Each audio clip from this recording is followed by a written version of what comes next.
Hello students, welcome to mathematic classes. This is Ravi और आज की क्लास में बेसिकली हम लोग जानेंगे कुछ बेसिक्स ऑफ अलजेब्रा, जो कि हमारे जितने भी गवर्नमेंट एग्जाम्स होते हैं कंपटीशन के, लाइक एसएससी, एनटीपीसी और भी जो टाइप के हमारे एग्ज़ाम होते हैं जहाँ पे अलजेब्रा की डिमांड होती है, उसके लिए आज की क्लास होगी। तो स्टार्ट करते हैं आज की क्लास को। फर्स्ट ऑफ ऑल आप स्क्रीन पे देख सकते हो कि मैंने यहाँ पे डेफिनेशन बताई है अलजेब्रा की कि व्हाट इज अलजेब्रा। अलजेब्रा होता क्या है? तो algebra is the branch of mathematics which deals with the mathematical symbol and the rules for manipulating these symbols. इसका मतलब ये हो गया कि अलजेब्रा जो है हमारे मैथ्स की वह ब्रांच है जो कि मैथमेटिकल सिंबल से डील करती है। Mathematical symbols like x y z हमारे जो वेरिएबल्स होते हैं, अब ए टू जेड जितने भी लेटर्स हैं उनमें आप किसी को भी वेरिएबल चूज कर सकते हो। वेरिएबल वह टर्म होता है जो कि फिक्स नहीं होता, जिसकी कंडीशन बदलती है। जैसे अगर किसी कंडीशन के हिसाब से वैल्यू वहां पे जो वेरिएबल की आ रही है वो नेक्स्ट कंडीशन में कुछ और हो सकती है। लाइक अगर हम एक एग्जाम्पल लें कि x + 1 = 3 है, तो x की वैल्यू यहाँ पे 2 आएगी। बट अगर यहीं पे हम लिख दें कि x + 1 की वैल्यू 2 है तो x की वैल्यू यहाँ पे 1 आएगी। तो आप देख सकते हो कि कंडीशन को मैनिपुलेट, यानी जैसे ही मैंने बदला तो वो तुरंत x की वैल्यू जो है अपने आप वो कुछ और देने लगा। और ये डिपेंड करता है rules of manipulating these symbols. जैसा कि मैंने अभी बताया, कंडीशन पे डिपेंड करता है अलजेब्रिक एक्सप्रेशन। अगर कोई आपसे पूछता है कि what is an algebraic expression, यानी अलजेब्रिक एक्सप्रेशन होता क्या है, तो आप बताओगे कि अलजेब्रिक एक्सप्रेशन वह एक्सप्रेशन है जो कि कॉन्स्टिट्यूट यानी बना होता है दो पार्ट में। उसमें वेरिएबल्स होते हैं और कांस्टेंट होते हैं, प्लस जितनी भी mathematical operation like plus, minus, multiply, divide के थ्रू उन्हें हम ज्वाइन करते हैं। तो इस तरीके से जो टर्म निकल के आता है, जो पार्ट निकल के आता है, उसे हम अलजेब्रिक एक्सप्रेशन कहते हैं। तो आई होप आप ये बात अच्छे तरीके से समझ पा रहे होगे। अब बेसिकली हमारे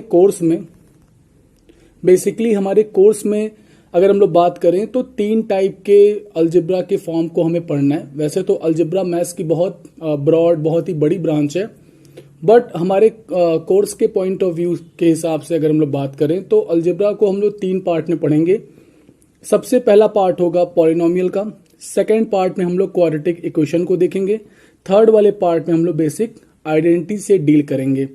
तो आज की क्लास में हम लोग बेसिकली पॉलिनोमियल के बारे में अच्छे तरीके से समझेंगे कि क्या पॉलिनोमियल होता है और अलजेब्रा में इसका क्या यूज है। तो जैसा कि आप स्क्रीन पे देख सकते हो कि मैंने पॉलिनोमियल के लिए एक नोट लिखा है कि it is an expression having one or more than one variable and power of variable must be a positive integer. मतलब अगर हम लोग बात करें कि कोई अलजेब्रिक एक्सप्रेशन पॉलिनोमियल कब बन सकता है, तो कोई भी अलजेब्रिक एक्सप्रेशन पॉलिनोमियल तब बन सकता है जब उस एक्सप्रेशन में एक या एक से ज्यादा वेरिएबल्स हो, साथ में पावर मतलब होता है, जैसे मैं x के पावर 2 लिखता हूं, यानी x का स्क्वायर हो गया तो x के घात यहाँ पे 2 हो गया। तो दैट मीन्स हम ये कह सकते हैं कि पावर या फिर वहां पे जो घात है वो 2 है। हिंदी वालों के लिए घात हम यूज कर सकते हैं वर्ड में, और इंग्लिश के लिए जो है पावर यूज होता है।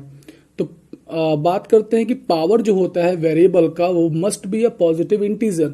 पॉजिटिव इंटीजर का मतलब होता है नेचुरल नंबर, ठीक है, और प्लस 0, यानी होल नंबर को ही हम लोग कंसीडर करेंगे। When we talk about positive integer we can talk whole number. हम लोग जो है जब भी बात करते हैं पॉजिटिव इंटीजर्स की, तो इसका मतलब होता है कि हम होल नंबर की बात कर रहे हैं। होल नंबर मतलब होता है कि ऐसे नंबर का सेट जो कि स्टार्ट होता है 0 से 1 2 3 4 5 6 7 8, इस तरीके से ये बढ़ता रहता है, यानी कि कंप्लीट 0 और नेचुरल नंबर के सेट को we can say that the whole number set. I hope आप ये बात अच्छे तरीके से समझ पा रहे होगे।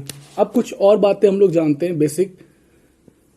तो आप अपने स्क्रीन पे देख सकते हो कि अगर हम बात करें 3x, मैंने एक यहाँ पे टर्म लिखा, जैसे 3 और x का यहाँ पे मल्टीप्लाई है 3x, तो 3 यहाँ पे कांस्टेंट है। कांस्टेंट वह वैल्यूज होती है जो बदलती नहीं है। अब हम 3 यहाँ पढ़ें या किसी और के साथ पढ़ें, लाइक 3y है, 3y प्लस जेड है, बट वहां पे 3 की वैल्यू 3 ही रहेगी, वो कंडीशन के हिसाब से बदलती नहीं है। सो इसे हम लोग कांस्टेंट कहते हैं। अब बात करते हैं कि जब यहाँ पे एक ही टर्म हो, यानी एक ही पद हो, तो उसे मोनोमियल हम लोग कहते हैं। ठीक है, 2 टर्म्स अगर आ जाए 3x प्लस 2, जैसे यहाँ पे 2 टर्म्स है, अगर हम किसी 2 अलजेब्रिक एक्सप्रेशन को एडिशन सब्ट्रैक्शन के थ्रू अलग अलग करते हैं, तब वो बाइनोमियल बनता है, यानी कि वहां पे 2 टर्म्स हैं। अगर हम लोग बात करें कि जैसे 3xyzt एक पूरा एक लंबा सा एक्सप्रेशन है, क्या वो बाइनोमियल है? नहीं, वो एक सिंगल मोनोमियल है, बिकॉज मल्टीप्लाई या डिवाइड करने से टर्म्स स्प्लिट नहीं होते, टर्म्स बढ़ते नहीं है। तो आप ये ध्यान रखना कि 3xyz अगर मैं लिखता हूं कोई टर्म, तो वो एक मोनोमियल है, ना कि वो बाइनोमियल या ट्राइनोमियल है, बिकॉज वहां पे एडिशन या सब्ट्रैक्शन जैसे साइन का यूज हम नहीं किए हैं। अब बात आती है कि जैसे यहाँ पे 2 टर्म थे, तो आप इसको बाइनोमियल कहते हो। 3 टर्म आ जाएंगे, जैसे 4x² एक टर्म है, 3x दूसरा टर्म है, और 2 यहाँ पे तीसरा टर्म है। तो ऐसे टर्म को हम लोग जो है ट्राइनोमियल कहते हैं। पूरा मिला जुला करके इन पार्ट्स को हम लोग पॉलिनोमियल की तरह कंसीडर करते हैं। तो आई होप आप ये बहुत अच्छे तरीके से समझ पा रहे होगे। नेक्स्ट, इस पर्टिकुलर पार्ट में हम लोग देखेंगे कि पॉलिनोमियल्स इन मोर देन वन वेरिएबल। बहुत सारे एजुकेटर्स लोग ये बताते हैं कि जो पॉलिनोमियल होता है वो सिर्फ सिंगल वेरिएबल में होता है। No doubt most of the 90% जो है केसेस में जो हम लोग अपने कोर्स में पढ़ते हैं, वहां पे पॉलिनोमियल जो है वो वन वेरिएबल का ही होता है। बट अगर हम लोग कोर्स को थोड़ा आगे बढ़ाते हैं, तो ये पाते हैं कि जो पॉलिनोमियल है वो एक से ज्यादा वेरिएबल में भी एग्जिस्ट करता है। ठीक है, इस बात की जस्टिफिकेशन आप जो है गूगल से कर सकते हो। तो फिलहाल में आज हम लोग बात करते हैं कि polynomials in more than one variable, that means यहाँ पे हम बात करेंगे कि एक से ज्यादा वेरिएबल के लिए पॉलिनोमियल क्या होगा। तो सबसे पहले पॉलिनोमियल, अभी मैंने पीछे बताया कि ऐसे एक्सप्रेशन होते हैं जिसमें वेरिएबल का जो पावर है वो पॉजिटिव इंटीजर, दैट मीन्स की होल नंबर होता है। इसके अलावा अगर पावर फ्रैक्शन या नेगेटिव में आता है तो वो अलजेब्रिक एक्सप्रेशन तो रहेगा, लेकिन पॉलिनोमियल वो नहीं कहलाएगा। तो इस बात को आप लोग ध्यान रखिएगा। तो कुछ एक एग्जांपल्स मैंने यहाँ पे लिया है जिसके थ्रू मैं समझाने की कोशिश करूंगा। तो जो फर्स्ट एग्जांपल यहाँ पे है वह है 7x² minus 3xy³ plus 2x। ये एक ट्राइनोमियल है बिकॉज इट हैज 3 टर्म्स। यहाँ पे 3 टर्म्स हैं, so we can say that it is a trinomial, यानी कि ये ट्राइनोमियल है। ठीक है, अब हम लोग यहाँ पे बात करते हैं, जैसे मैंने लिखा कि 2x² प्लस 3x। तो 2x² प्लस 3x का मतलब क्या है? अगर ये x ऊपर की तरफ जाएगा तो आप कहोगे कि x के पावर -1 आएगा। वेरिएबल के पावर निगेटिव आते ही we can say that the given algebraic expression is not a polynomial. जो गिवन अलजेब्रिक एक्सप्रेशन है वो पॉलिनोमियल ही नहीं है। तो इसलिए मैंने यहाँ पे ये कट वर्ड का यूज किया कि कट है, यानी ये पॉलिनोमियल नहीं है। इसी तरीके से x प्लस रूट एक्स की बात करेंगे तो रूट एक्स का मतलब होता है, जैसे मैं x के पावर हाफ लिख सकता हूं। रूट का मतलब होता है कि जो है पावर में क्या आ जाएगा, पावर में हाफ आ जाएगा। ठीक है, तो यहां से आई थिंक आप बात को समझ पा रहे होगे। तो पावर जैसे ही फ्रैक्शन में आ गया, then we can say that the given expression is not a polynomial. Next आगे बढ़ते हैं, इसीलिए मैंने ये कट का निशान लगाया कि ये पॉलिनोमियल नहीं है। फिर आप नेक्स्ट एग्जांपल देख सकते हो कि 2x plus 3y plus 3z minus 1। तो उस केस में ये भी एक तरह का जो है ऐसा मतलब पॉलिनोमियल है जो कि वन वेरिएबल से ज्यादा का है। ये दोनों तो वन वेरिएबल वाले ही थे, बट ये और ये 2 पार्ट ऐसे हैं जो कि वन वेरिएबल से ज्यादा वेरिएबल कंटेन किए। आप देख सकते हो कि x है, y है, z है। So we can say that this type of polynomial in more than one variable. But इसकी कंडीशन की पहले ये पॉलिनोमियल तो बने, ये अलजेब्रिक एक्सप्रेशन तो है बिकॉज ये कांस्टेंट और वेरिएबल का मिक्सचर है। बट ये पॉलिनोमियल है कि नहीं, इसको चेक करते हो। तो आप देख सकते हो z के पावर -1 है। -1 का मतलब पावर निगेटिव हो गया। इसका मतलब है कि ये पॉलिनोमियल नहीं है, ये एक सिंपल अलजेब्रिक एक्सप्रेशन है मोर देन वन वेरिएबल का, but it is not a polynomial. So मैंने यहाँ पे कट का सिग्नेचर, कट के साइन को यूज किया है। अब हम लोग बात करें कि general form of a single variable जो पॉलिनोमियल होता है वो क्या है। तो जनरल फॉर्म अगर हम लोग बात करें तो किसी जो है पॉलिनोमियल अगर सिंगल है वेरिएबल, तो मैंने एफ एक्स से दिखा दिया कि function of x, that means कि ऐसा पॉलिनोमियल जो कि एक्स पे फंक्शन करता है, यानी इसके वेरिएबल सिर्फ एक्स होंगे, सिंगल वेरिएबल होगा। सिंगल वेरिएबल में आप कुछ भी ले सकते हो एक्स वाई जेड, लेकिन कोई सिंगल ही यूज करोगे एट अ टाइम, बट यहाँ पे हम एक्स की बात कर रहे हैं, ठीक है।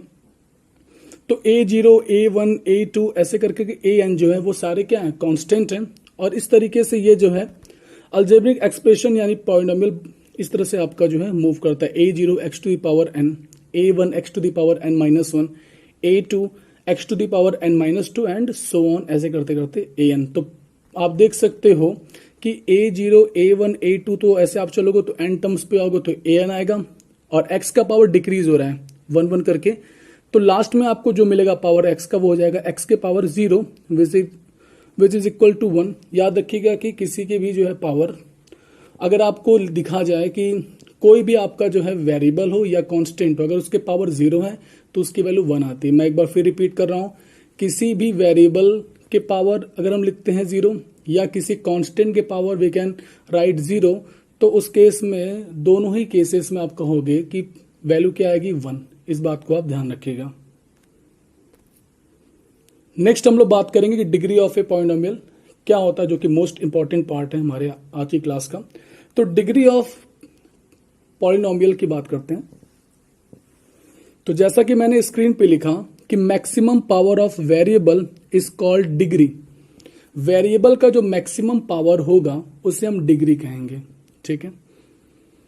तो आप देख सकते हो कि x के power 4 plus x square plus x cube plus 2 अगर है तो इस पर्टिकुलर पॉलिनोमियल, ये तो है मतलब सबसे पहले आपको डिग्री अगर किसी पॉलिनोमियल का निकालना है तो वेरी फर्स्ट कंडीशन क्या है कि वो अलजेब्रिक एक्सप्रेशन पहले पॉलिनोमियल हो।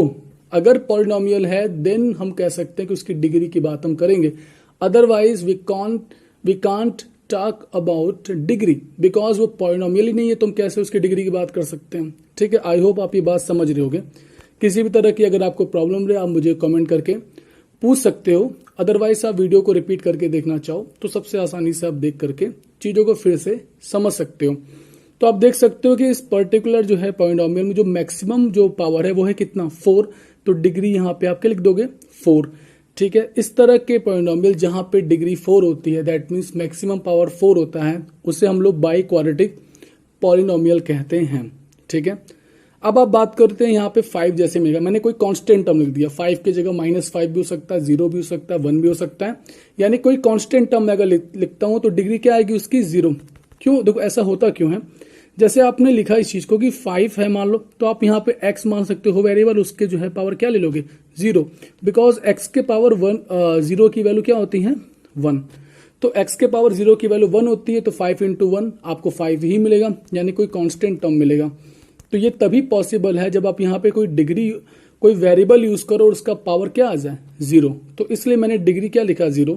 इस बात को आप ध्यान रखना कि डिग्री अगर 0 होता है तो उस टाइप के पॉलिनोमियल को हम लोग कांस्टेंट पॉलिनोमियल कहते हैं। नेक्स्ट हम मूव करेंगे यहाँ पे आगे। तो x+1 अगर कहीं पे आपको दे दिया,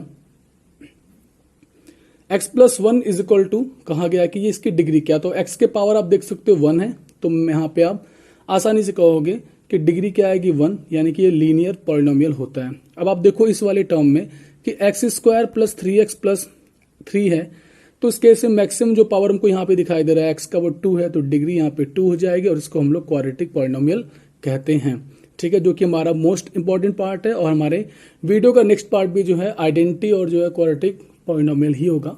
तो स्टार्ट करते हैं आगे। तो आप देख सकते हो इसमें कि फिर मैंने लिखा एक लास्ट एग्जांपल इसका 5, 3x³ plus 2x² plus 4x plus 5, तो डिग्री यहाँ पे क्या आ जाएगी 3, और ये हो जाएगा क्यूबिक पॉलिनोमियल। क्यों, क्योंकि यहाँ पे मैक्सिमम जो पावर हमको दिखाई दे रहा है x का यानी वेरिएबल का वो 3 है, so we can say that this polynomial has degree 3, यानी इसलिए इसको हम क्यूबिक पॉलिनोमियल कह रहे हैं because it has a degree of 3, ठीक है। तो मूव करते हैं आगे। अब ये पार्ट जो है इस पार्ट को समझते हैं, क्योंकि ये पार्ट बहुत सारे जगहों पे कभी कभी पूछा तो जाता है, खासकर हमारे कैट के एग्जाम में। कैट के अगर लेवल की बात करें जो कि हमारे एसएससी और एनटीपीसी से काफी हाई होता है, उस तरह के एग्जाम में आप देखोगे कि आपसे होमोजीनियस पॉलिनोमियल के बारे में पूछा जाता है। ठीक है, इससे क्वेश्चन हमारे एसएससी या एनटीपीसी में आ सकते हैं, but most of the cases में होमोजीनियस जो काम होता है वो कैट वगैरह में ही आता है। लेकिन आप इसको निगलेक्ट नहीं कर सकते अगर आप एसएससी या एनटीपीसी जैसे एग्जाम्स की तैयारी कर रहे हो, जो कि ग्रेजुएशन बेस्ड एग्जाम होते हैं। ठीक है, अब बात करते हैं कि होमोजीनियस पॉलिनोमियल होता क्या है। कि तो इसके लिए हम लिख सकते हैं कि homogeneous polynomial is a polynomial whose non zero terms all have the same degree. That means कि होमोजीनियस पॉलिनोमियल वह पॉलिनोमियल है जिसका नॉन जीरो टर्म मतलब ऐसा टर्म जो जीरो ना हो, वो सेम डिग्री रखेगा। अब सेम डिग्री रखने का मतलब क्या है, इसको हम लोग एग्जाम्पल से समझे तो बेहतर होगा। आप देख सकते हो जैसे ये मैंने एक बड़ा सा एक्सप्रेशन लिखा कि x टू दी पावर यहाँ पे आप लिख सकते हो कि 6 है plus 3x cube plus 3x cube y cube 8x to the power 4 y square plus 9x y to the power 5। इस केस में आप देखो कि x के पावर क्या है 6 है, और यहाँ पे देखो x क्यूब और y क्यूब है। यानी अगर दोनों के पावर को कंबाइन करें, वैसे आप जो है डायरेक्ट कंबाइन तो नहीं कर सकते, बट आप सिर्फ डिग्री की बात कर रहे हो, किसी कैलकुलेशन की बात नहीं कर रहे हो, तो आप देखोगे कि यहाँ पे भी 6 आपको मिलेगा पावर ऐड करने पे, यहाँ पे भी 4 प्लस 2 आपको 6 ही मिलेगा।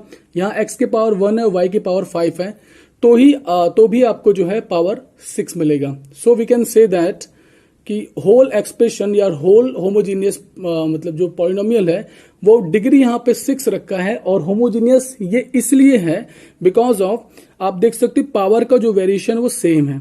पावर का वेरिएशन सेम नहीं होगा तो ये सिंपल पॉलिनोमियल हो सकता है अगर ये पॉलिनोमियल कंडीशन को सेटिस्फाइड करता है तो, बट वो होमोजीनियस पॉलिनोमियल नहीं होगा।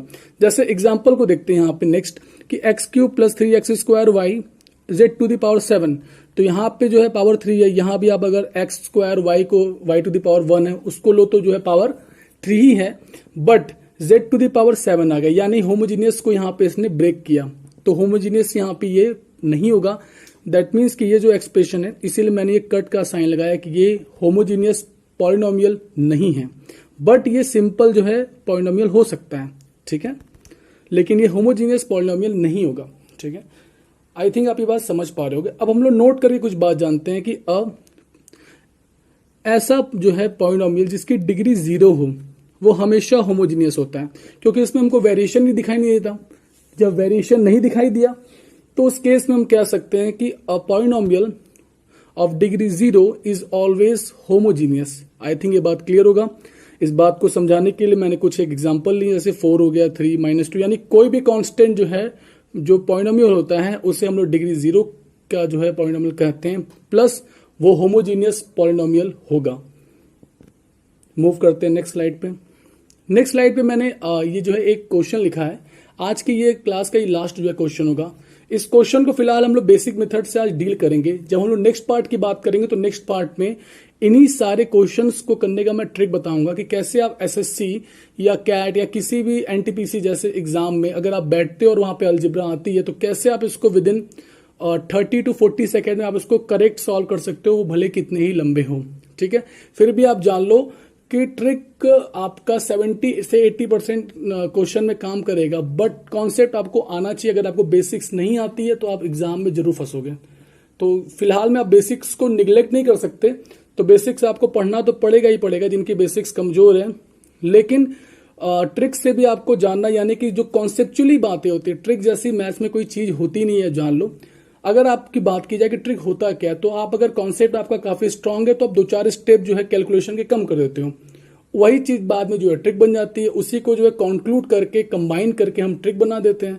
तो एक्चुअल में trick is nothing but a special concept, मेरे हिसाब से ये होता है। बट आपको बेसिक आनी चाहिए। अगर आपको बेसिक नहीं आती तो एग्जाम के दौरान आप कहीं ना कहीं फंस जाओगे। तो कोशिश करना है कि आपको बेसिक के साथ इस बात को अच्छे से समझना, और प्लस आपको जो है ट्रिक्स जरूर आए एग्जाम के पॉइंट ऑफ व्यू से, लेकिन बेसिक भी उतना ही इंपॉर्टेंट होता है। तो स्टार्ट करते हैं आज का ये क्वेश्चन, और इस क्वेश्चन को देखते हैं कि ये क्वेश्चन क्या है। ये क्वेश्चन बेसिकली हमारे एसएससी में आ चुका है। अब देखते हैं कि a to the power 4 plus a square plus b to the power 4 की वैल्यू 12 आपको दी गई है, और दूसरा एक्सप्रेशन है a स्क्वायर प्लस ab plus b square is equal to 4, and हमें बताना है कि a इंटू बी की वैल्यू क्या होगी। तो सबसे पहले मैंने ये एक्सप्रेशन को राइट डाउन किया। अब आप ध्यान से देखो मैंने यहाँ पे किया क्या है, ए टू दी पावर 4 को मैंने वैसे ही लिख दिया, इस वाले पार्ट को मैंने यहाँ पे लिखा है, लेकिन किस तरीके से लिखा है इस बात को समझना है। ए टू दी पावर 4 को मैंने वैसे ही लिख दिया, ए स्क्वायर बी स्क्वायर को मैंने वैसे ही लिख दिया। अब मैंने क्या किया, बी के पावर 4 को भी वैसे लिख दिया, लेकिन ए स्क्वायर बी स्क्वायर ऐड किया और उतना ही सब्ट्रैक्ट किया ए स्क्वायर बी स्क्वायर, यानी उतना ही जोड़ा उतना ही घटाया। तो उस केस में ये पूरा जो एक्सप्रेशन है वो क्या होगा, ये जो पूरा इक्वेशन है वो बैलेंस रहेगा। ठीक है, ऐसा मैंने क्यों किया अभी आप आगे के स्टेप में खुद ब खुद समझ जाओगे। बाकी 12 दिया तो मैंने 12 को राइट डाउन किया। उसके बाद ए टू द पावर 4 इसको आप ऐड करोगे तो पाओगे 2a स्क्वायर बी स्क्वायर, और ये part b to the power 4 b to the power 4 ही रहेगा, minus a square b square फिर से मैंने वैसे ही लिख दिया और 12 की जगह 12। फिर आप इस बात को ध्यान दो कि ये क्या बन गया, ये जो पार्ट है इतना a to the power 4 2a square b square plus b to the power 4 वो कुछ और नहीं a square plus b square का होल स्क्वायर है। अगर आपको ए प्लस बी का होल स्क्वायर बेसिक आइडेंटिटी जो क्लास हम लोग 6 7 8 में पढ़ चुके हैं वो अगर आपको याद है तो बेटर होगा। इसीलिए मैंने कहा ना बेसिक की नीड हर जगह पे होती है। बाकी इस तरह के क्वेश्चन को हम लोग ट्रिक से भी सीखेंगे कि कैसे हम इसको विद इन 30 सेकेंड 30 सेकेंड के भीतर इसको हम कैसे एक्यूरेटली इसका आंसर निकाल देंगे। तो इसको हम लोग नेक्स्ट वीडियो में डील करेंगे इसके ट्रिक्स को। बट आज एक क्वेश्चन में बेसिक से देखते हैं। तो यहाँ पे आप देख सकते हो कि ये एक्चुअल में कुछ और नहीं a square plus b square का होल स्क्वायर है। फिर आप देखो यहाँ से minus a square b square मैंने लिख दिया इज इक्वल टू यहाँ पे 12, जैसे था वैसा लिख दिया। अब एक और यहाँ पे आपको फॉर्मूला पता होना चाहिए कि a square minus b square का, तो a square minus b square का भी फॉर्मूला हम लोगों ने क्लास 8 में सीखा था कि a square minus b square is equal to a plus b a minus b. But यहाँ पे ए की जगह पे ए स्क्वायर और बी की जगह पे बी स्क्वायर है, तो उस हिसाब से इसे हम काम करेंगे। तो अब देखो यहाँ पे ये पूरा आप ए ले लो, इसको आप पूरा बी ले लो। तो उस केस में ए प्लस बी और ए माइनस बी, आई थिंक आप ये बात समझ पा रहे होगे, इज इक्वल टू 12 आपने लिख दिया। फिर आप देखो यहां से इस पार्ट को मैंने वैसे ही लिख दिया और इस पार्ट की value a square plus b square plus a b की वैल्यू यहां पे 4 दी गई है। तो उस केस में आपने जैसे यहां पे 4 लिखा, जैसे ही आपने यहां पे 4 लिखा, ये 4 जाकर के फिर यहां पे डिवाइड करेगा, तो 12/4 आप करोगे तो आपको मिलेगा आंसर क्या 3। तो उस केस में मैंने इसको जो है फर्स्ट इक्वेशन कंसीडर कर लिया। आगे बढ़ते हैं। अब आप देखो एक आपका इक्वेशन जो है क्वेश्चन में ही मतलब गिवन था कि a square plus a b plus b square की वैल्यू 4 है ना। तो ये आपको जो है पहले से क्वेश्चन में था गिवन। तो उसके according a square plus a b plus b square की वैल्यू अगर 4 है, तो अगर हम लोग फ्रॉम 1 and 2 देखें तो a square plus a b minus a b की वैल्यू 3 निकाला था हम लोगों ने, और a square plus b square plus a b की वैल्यू 4 है। दोनों इक्वेशन को अगर हम घटा दे तो ये पार्ट यहां से कट जाएगा, सेम ये पार्ट जो है कट जाएगा, माइनस ए बी और ये माइनस ए बी मिलकर के -2ab बना देंगे। ये क्लास 8 का जो है कैलकुलेशन है, तो मैं मान के चल रहा हूं कि इतना बेसिक आपको आता होगा। फिर भी अगर इतने बेसिक में भी आपको प्रॉब्लम है तो आप मुझे जो है कमेंट करके बताना, मैं इन जो सबसे ज्यादा बेसिक्स हैं उस पर भी मैं जो है वीडियो को बना दूंगा। तो आप परेशान मत हो, मैं आपके साथ हूं। कोशिश आपको ये करना है कि जितना आपके बेसिक्स खराब हैं आप उनको पुरानी बुक्स से जो है सीख सकते हो, या फिर आप मुझे बोलोगे तो मैं वीडियो भी बना दूंगा। ठीक है, तो उस केस में आपने देखा कि -2ab यहां से हो गया और 3 - 4 करोगे तो आपको मिलेगा -1। माइनस माइनस यहां से कैंसिल आउट हुआ और ab की वैल्यू क्या आ गई 1/2, बिकॉज 2 यहां पे मल्टीप्लाई कर रहा है तो इस साइड आकर के डिवाइड करेगा। So we can say that ab is equal to 1/2 which is our answer, जो कि हमारा आंसर है। तो आई थिंक आज की क्लास आपको काफी पसंद आई होगी। आज की ये लास्ट मतलब जो है क्वेश्चन था, और इस पर्टिकुलर वीडियो में आप लोगों ने बहुत कुछ अच्छा जो है सीखा होगा। फिर भी आपको कोई दिक्कत रहे आप मुझे जो है बेहिचक जो है कमेंट करके पूछो। मैं कोशिश करूंगा कि मैं आपके सारे क्वेश्चंस के जो है जो सॉल्यूशन है, जो जवाब है, मैं उसको कमेंट में दे पाऊं। अगर आपको मेरी वीडियो पसंद आई तो आप इसको लाइक करना, वीडियो को मैक्सिमम आप जो है शेयर करना, जिससे ये काफी लोगों तक पहुंच पाए। अगर आप चैनल पे नए हो तो चैनल को सब्सक्राइब करना। मिलते हैं हम लोग नेक्स्ट वीडियो में, तब तक के लिए आप अपना ख्याल रखें। खुश